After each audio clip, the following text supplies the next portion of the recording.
بہت عرصہ پہلے عرب کے علاقے احقاف میں قوم عاد آباد تھی۔ یہ لوگ لمبے قد اور بے پناہ طاقت کے مالک تھے۔ ان کے قلعے اور محلات اتنے بلند اور مضبوط تھے کہ ان جیسی تعمیرات کسی اور قوم نے نہ کی۔ ان کی زمینیں زرخیز تھیں، باغات ہرے بھرے تھے اور ہر طرف خوشحالی کا سما تھا، لیکن دولت اور طاقت نے انہیں غرور میں مبتلا کر دیا۔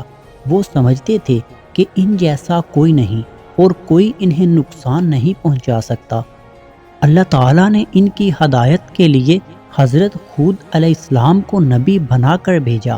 آپ علیہ السلام نے انہیں اللہ کی وحدانیت کا پیغام دیا اور کہا کہ بتوں کی عبادت چھوڑ کر صرف ایک اللہ کی عبادت کریں۔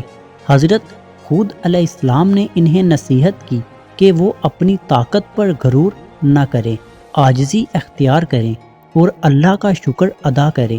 لیکن قوم عاد نے آپ علیہ السلام کا مذاق اڑایا اور کہا، ہمارے بت ہمیں رزق دیتے ہیں اور ہمیں کوئی نقصان نہیں پہنچا سکتا۔ قوم عاد نے حضرت ہود علیہ السلام کی بات کو جھٹلایا اور اپنی سرکشی جاری رکھی۔ انہوں نے کہا، ہماری عمارتیں آسمان کو چھوتی ہیں، ہماری طاقت کا کوئی مقابلہ نہیں کر سکتا، اگر عذاب آنا ہے تو لے آؤ۔ یہ لوگ اپنے بتوں کے سامنے سجدہ کرتے اور اپنی کامیابی کا جشن مناتے رہے۔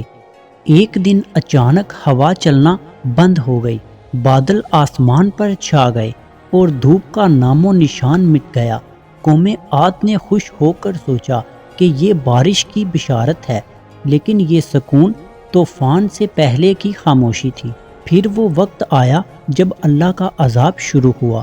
ایک زبردست ہوا چلنے لگی جو آہستہ آہستہ طوفان کی شکل اختیار کر گئی۔ یہ ہوا قوم عاد کی بلند قلعوں کو گرا رہی تھی اور لوگوں کو اٹھا کر زمین پر پٹک رہی تھی۔ یہ عذاب 7 دن اور 8 راتوں تک جاری رہا۔ طوفان کے بعد جب سب کچھ ختم ہو گیا تو زمین پر قوم عاد کا کوئی نشان باقی نہ تھا۔ ان کے قلعے، محلات اور طاقت سب خاک میں مل چکے تھے۔ صرف حضرت ہود علیہ السلام اور ان کے ماننے والے اس عذاب سے بچ گئے۔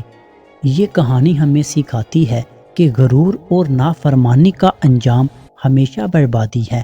اللہ کی نعمتوں کا شکر ادا کرنا اور اس کے احکام پر عمل کرنا ہی کامیابی کا راستہ ہے۔ یہ کہانی نہ صرف عبرت انگیز ہے بلکہ ایک سبق ہے کہ اللہ کی نافرمانی کا انجام ہمیشہ تباہی ہوتا ہے۔